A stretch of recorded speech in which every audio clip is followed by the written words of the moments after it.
Karena tidak ingin suasana internal semakin memanas, Flander pun memutuskan untuk segera angkat kaki dan membatalkan hubungan kerjasama dengan pihak Akademi Tiando.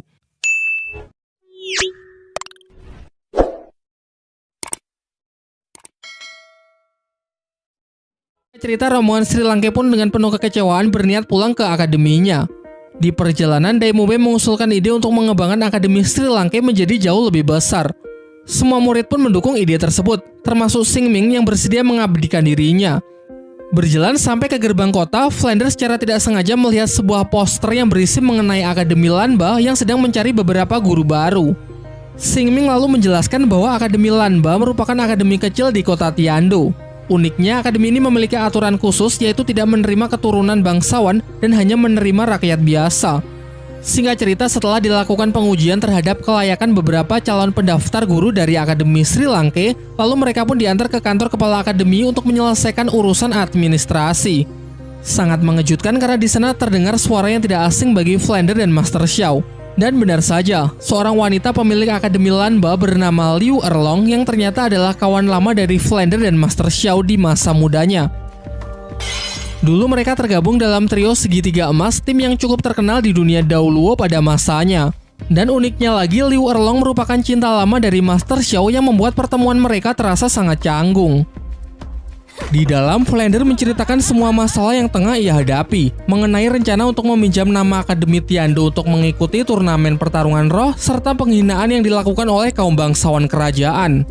Mendengar hal itu membuat Liu Erlong sangat emosi. Sebagai sahabat lama, ia mengatakan akan bersedia untuk membantu, bahkan memberikan Akademi Lanba kepada Flander hingga mempersilakannya jika ingin mengganti nama akademi ini menjadi Akademi Sri Lanka.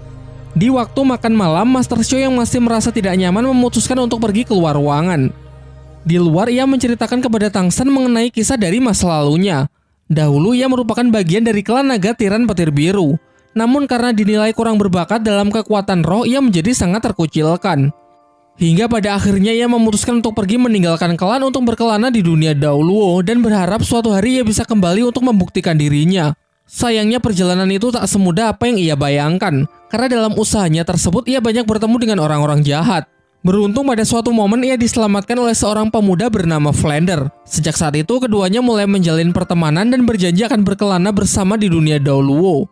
Suatu hari ketika tengah menyusuri hutan, mereka bertemu dengan seorang gadis cantik bernama Liu Erlong. Singkat cerita, seiring berjalannya waktu, mereka menemukan kecocokan satu sama lain dan memutuskan untuk berkelana bersama dan menamai trio mereka sebagai segitiga emas. Namun seiring berjalannya waktu pula, perasaan lain di dalam diri mereka mulai tumbuh. Terjadi cinta segitiga di mana dua pria menyukai satu gadis yang sama. Di sini Master Xiao secara sukarela bersedia mengalah dan menyuruh Flander untuk mengungkapkan perasaannya kepada Liu Erlong karena Master Xiao sudah sangat pesimis mengingat secara kekuatan fisik ia begitu lemah sehingga tak mungkin disukai. Akan tetapi siapa sangka ketika Flander sudah menyatakan perasaannya, terungkap bahwa pria yang disukai Liu Erlong sebenarnya justru adalah Master Xiao. Hal ini tentu membuat Master Xiao sangat gembira, sementara Flander tak sedikit pun menaruh kebencian dan dengan cepat bisa menerima hal itu. Seharusnya sampai di sini kisahnya memiliki ending yang bahagia, namun yang terjadi justru sebaliknya. Di malam pernikahan dirinya dan Liu Erlong di mana Flander bersedia menjadi penghulu, tiba-tiba datanglah paman Master Xiao yang berasal dari klan naga tiran petir biru untuk mengagalkan acara mereka. Master Xiao pun dibuat sangat terkejut saat tahu kalau ternyata Liu Erlong adalah putri dari pamannya, sehingga mereka tidak bisa menikah lantaran masih terikat hubungan persaudaraan. Jelas kejadian ini membuatnya sangat syok dan frustasi. Untung saja ketika ia akan melakukan bunuh diri, Flander datang tepat waktu untuk mencegahnya. Dan di titik inilah trio segitiga emas akhirnya bubar dan mereka memutuskan untuk mengambil jalan masing-masing. Di akhir cerita, Master Xiao mengatakan bahwa setelah peristiwa itu ia sangat merindukan Liu Erlong, namun upaya pencariannya tidak pernah membuahkan hasil. Dari balik pohon, ternyata Liu Erlong sedari awal menguping cerita dari Master Xiao. Singkat cerita, kini keduanya sudah bisa memahami perasaan satu sama lain dan cinta di hati mereka pun perlahan mulai bersemi kembali. Tang San yang merasa tidak enak akan mengganggu momen romantis dari gurunya memutuskan untuk pergi terlebih dahulu. Namun saat dalam perjalanan kembali ke akademi, ia merasa kalau ada seseorang yang diam-diam mengikutinya. Dan benar saja, ternyata kakek Dugu datang untuk menculiknya. Dibawalah Tang San ke markasnya, sebuah gua di mana terdapat banyak ular dan hawa racun yang begitu pekat. Setelah tersadar, kakek Dugu langsung bertanya kepada Tang San bagaimana dirinya bisa mengatasi racun ular giok dari kekuatan cucunya saat pertarungan di arena. Dengan nada menyindir, Tangsan menjawab bahwa alkohol adalah lawan dari racun ular.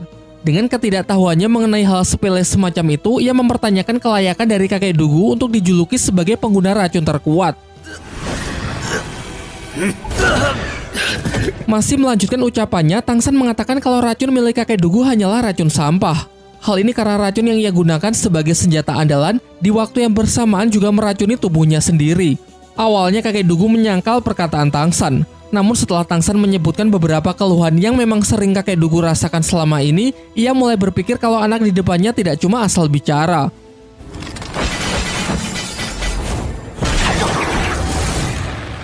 外父无怪燕燕打不过您，没想到我简直一可惜了，死在一个使用垃圾毒的老怪物。 Di saat terdesak, Tangsan menjelaskan bahwa kondisi dari kakek Dugu jika dibiarkan semakin lama akan semakin parah. Mungkin kakek Dugu bisa menahannya, namun bagaimana dengan Duguyan, cucu kesayangannya? Menurut Tangsan, Duguyan yang secara fisik tidak sekuat dirinya tak akan mampu bertahan lama dengan racunnya sendiri yang terus menggerogoti tubuhnya. Singkat cerita, mereka berdua pun membuat sebuah kesepakatan. Jika Tangsan bisa menyembuhkan racun di dalam tubuhnya dan juga cucunya, maka ia akan membiarkannya tetap hidup dan memberikan Tangsan 3 permintaan. Namun sebelum memulai kesepakatan itu, ia akan memberikan Tangsan sebuah ujian untuk membuktikan kalau Tangsan memanglah memiliki pengetahuan mengenai dunia racun. Yaitu jika Tangsan mampu bertahan melawan 3 jenis serangan racun miliknya, maka ia baru akan percaya kalau Tangsan memang mampu membuatkan penawar untuk ia dan cucunya. Kemudian kakek Dugu membawa Tangsan ke kebun miliknya di mana di sana banyak ditumbuhi tanaman obat langka. Di sini ia akan memberi Tangsan waktu selama 24 jam untuk menggunakan semua tanaman obat yang tersedia guna mempersiapkan diri sebelum menerima ujiannya. Terlihat Tangsan benar-benar mengagumi tempat tersebut karena melimpahnya tanaman obat-obat langka yang bahkan sulit ia temui dulu sewaktu di Sekte Tang. Di pusat tempat tersebut terdapat sebuah danau bernama Danau Es Api, di mana satu danau terbagi menjadi 2 dengan karakteristik yang saling bertolak belakang satu sama lain. Menurut catatan yang pernah ia baca sewaktu di Sekte Tang, danau ini merupakan salah satu tempat suci yang hanya tercipta setiap 10.000 tahun sekali. Namun nampaknya kakek Dugu sendiri tidak begitu paham betapa berharganya tempat yang ia miliki tersebut. Tanpa membuang-buang waktu lagi, ia langsung berusaha memetik tanaman obat di pinggir sisi danau es yang bernama rumput es segi 8. Yang kemudian ia lanjutkan di sisi danau api untuk memetik tanaman obat bunga inti matahari.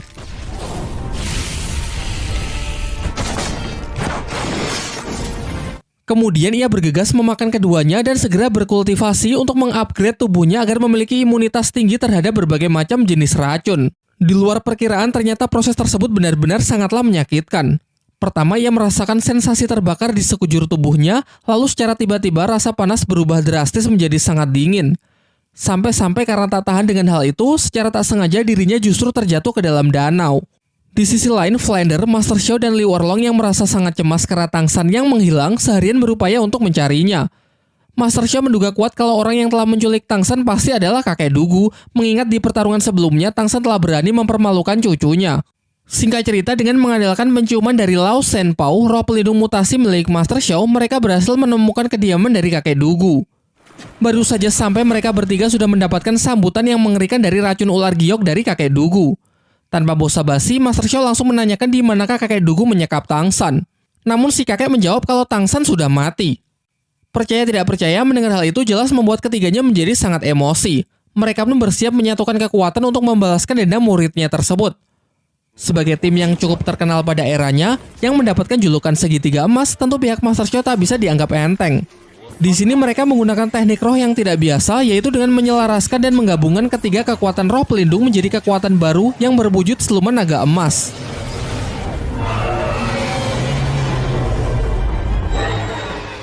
Sementara kakek Dugu juga tak tinggal diam, segera mengeluarkan teknik rahasia, yakni serangan ular giok raksasa.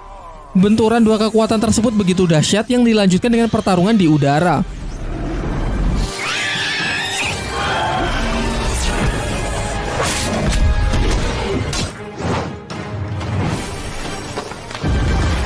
如我，但靠着飞行，竟然没。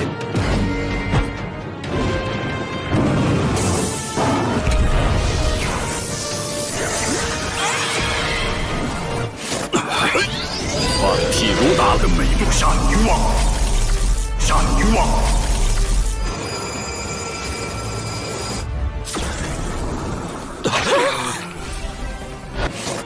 Meski sempat menekan kakek Dugu di awal, namun perbedaan level yang cukup jauh memang tidak bisa dipungkiri. Pada akhirnya tetap saja kakek Dugu sanggup mengalahkan trio segitiga emas tersebut. Di saat terdesak, Erlong mengatakan kalau ia berasal dari klan naga petir tiran biru. Jika kakek Dugu berani macam-macam, ia mengancam bahwa klannya pasti tak akan tinggal diam. Namun kakek Dugu merasa tak gentar sedikit pun dengan ancaman tersebut karena mudah baginya menghancurkan jasad mereka untuk melenyapkan barang bukti. Kemudian Flander mulai angkat bicara mengenai ayah Tangsan yang pastinya juga akan membuat perhitungan.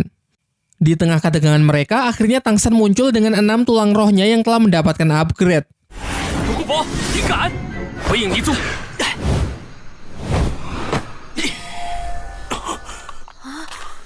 Tangsan kemudian mulai membicarakan mengenai kesepakatan sebelumnya yang kini sudah siap ia terima. Dan mengingat 3 permintaan yang akan diberikan kakek Dugu, Tangsan mengambil salah satunya agar kakek Dugu tidak sedikit pun menyentuh orang-orang dari Akademi Sri Lanka. Singkat cerita, setelah Tangsan meyakinkan ketiga gurunya, mereka pun bersedia pergi dan membiarkan Tangsan menyelesaikan perjanjiannya dengan kakek Dugu. Sebelum Tangsan mulai meramu obat penawar untuk cucunya, sesuai kesepakatan, ia harus menyelesaikan ujian yang akan kakek Dugu berikan. Ujian tahap pertama, Tangsan harus bisa mengatasi serangan racun tingkat menengah miliknya. Dan tentu saja berkat kultivasi Tangsan sebelumnya dengan mudah ia bisa melewatinya. Masuk ke ujian tahap kedua, Tangsan harus bisa mengatasi gigitan dari ular giok 9 sisik yang dikatakan sebagai hewan paling berbisa di dunia yang jelas memiliki racun lebih kuat dari ujian pertama. Kemudian Tangsan memberikan tambahan perjanjian jika ia bisa mengatasi racun kali ini maka ular ini akan menjadi miliknya.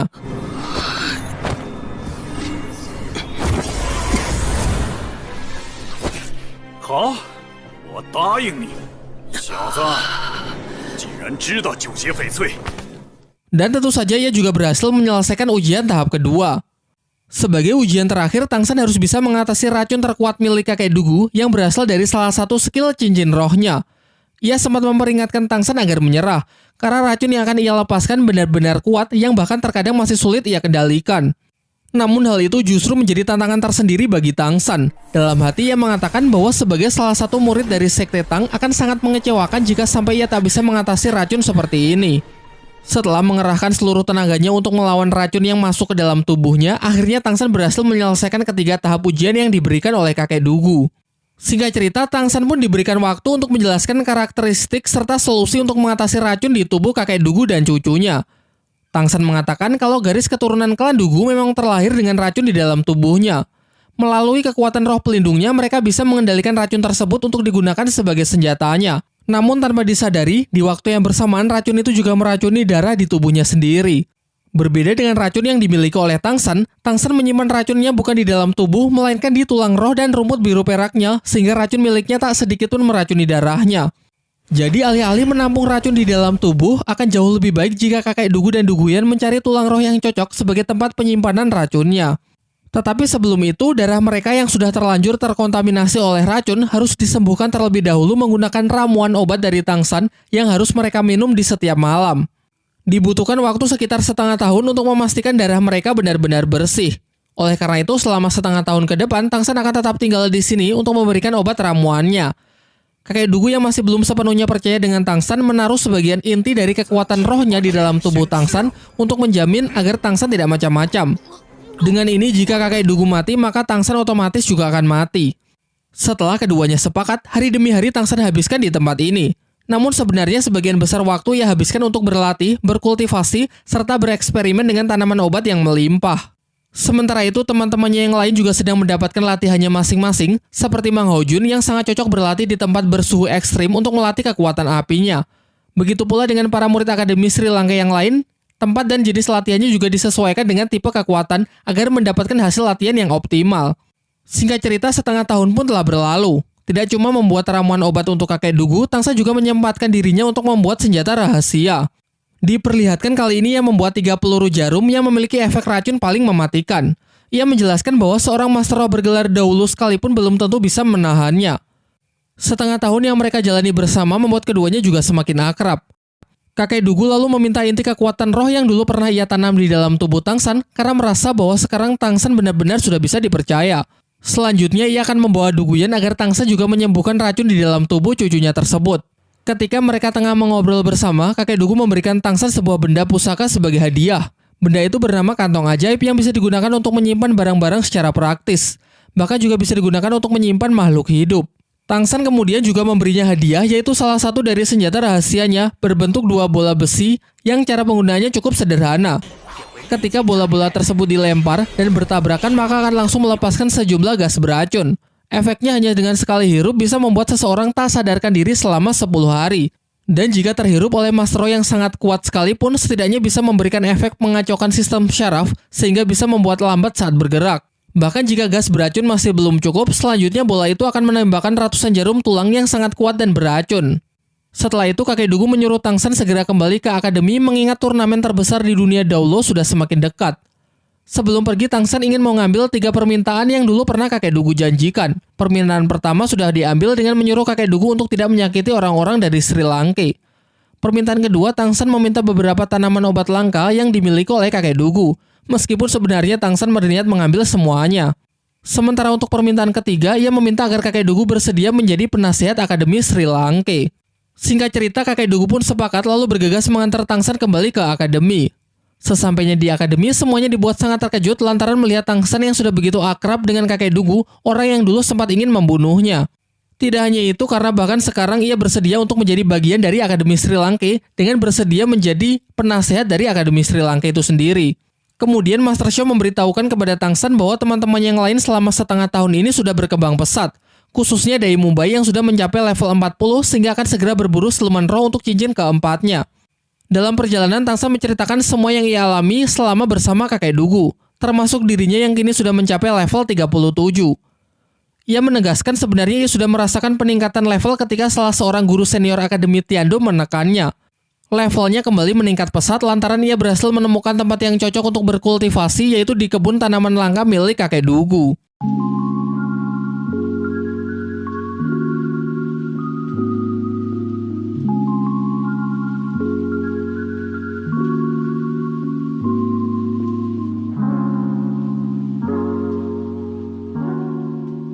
Nah, itulah tadi ulasan plot cerita dari Donghua Shaolin pada beberapa episodenya. Sekarang saatnya kita membahas detail menarik, memberikan opini dan penilaian pribadi. Kalau kita tarik benang merahnya, garis besar cerita yang diambil sebenarnya identik dengan apa yang diceritakan di live actionnya, yaitu cerita Akademi Sri Lanka yang bergabung dengan Kerajaan Tiando. Hanya saja di live action, Akademi Tiando lah yang memberikan tawaran kepada pihak Sri Lanka untuk beraliansi dengan mengutus Tianfeng dan Duguyan. Namun di sini ide itu justru muncul dari kepala Master Xiao itu sendiri. Dari sini akhirnya terungkap fakta bahwa Xing Ming, guru dari tim Akademi Tiando, ternyata adalah alumni dari Akademi Sri Lanka. Digambarkan sebagai karakter yang bijaksana dan memiliki loyalitas yang sangat tinggi dengan akademinya tersebut. Hal menarik lain yaitu terungkapnya masa lalu dari Master Xiao. Ternyata ia merupakan anggota klan ternama, yaitu klan Naga Tiran Petir Biru. Sebagai informasi, sejauh ini saya selalu menyebut karakter ini dengan nama Master Xiao. Sementara nama aslinya adalah Yu Xiaogang, yang juga merupakan paman dari Yu Tianfeng. Tidak seperti kebanyakan anggota klan lain yang dianugerahi kekuatan roh yang sangat kuat, Master Xiao justru sangat lemah. Oleh karena itu, sewaktu kecil alih-alih berlatih bela diri, ia jauh lebih tertarik dengan pengetahuan soal dunia roh, menciptakan banyak teori lalu membuktikannya. Namun sayangnya kegiatan tersebut tak mendapatkan tempat di Kerajaan Tiando sehingga ia memutuskan untuk pergi berkelana. Fakta menariknya, tidak semua anggota klan membenci Master Xiao. Diperlihatkan keponakannya yang bernama Yu Tianfeng sangat menghormati, bahkan sempat meminta Master Xiao agar bersedia menjadi gurunya. Hal ini bisa terjadi karena sewaktu kecil Master Xiao lah yang menjadi pengasuh dari Tianfeng sehingga mereka memiliki kedekatan emosional yang sangat baik.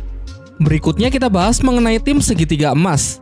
Pernah dijelaskan dan ditunjukkan bahwa dua kekuatan roh yang memiliki kecocokan bisa bergabung menjadi wujud baru yang jauh lebih kuat. Ternyata penyatuan kekuatan roh juga bisa dilakukan oleh 3 orang sekaligus seperti apa yang telah ditunjukkan oleh Master Xiao dan kawan-kawan. Bentuk gabungan dari ketiganya adalah wujud naga emas. Mungkin wujud ini diambil dari kekuatan roh klan Naga Tiran Petir Biru. Nah, ini yang menarik. Liu Erlong ternyata juga merupakan anggota klan dari Naga Tiran Petir Biru. Namun bisa dikatakan ia anggota yang tidak terlalu diakui karena ia adalah anak yang lahir di luar pernikahan dari seorang wanita malam, simpanan dari paman Master Xiao. Pada akhirnya statusnya terungkap juga yang menggagalkan pernikahan dengan Master Xiao karena masih memiliki hubungan persaudaraan. Membahas sedikit soal Tang San. Dari episode ini terungkap bahwa dunia dari kehidupan masa lalu Tang San di Sekte Tang ternyata masih sangat relevan dengan dunia Daoluo yang sekarang Tang San tepati. Berbagai macam tanaman obat yang pernah ia temui di Sekte Tang juga bisa ia temui di sini. termasuk fenomena dari danau api es yang menjadi legenda di Sekte Tang karena hanya terbentuk setiap 10.000 tahun sekali. Mungkin cukup sampai di sini pembahasan kali ini. Jika kalian memiliki fakta atau hal menarik lain untuk dibicarakan, silahkan menulisnya di kolom komentar ya.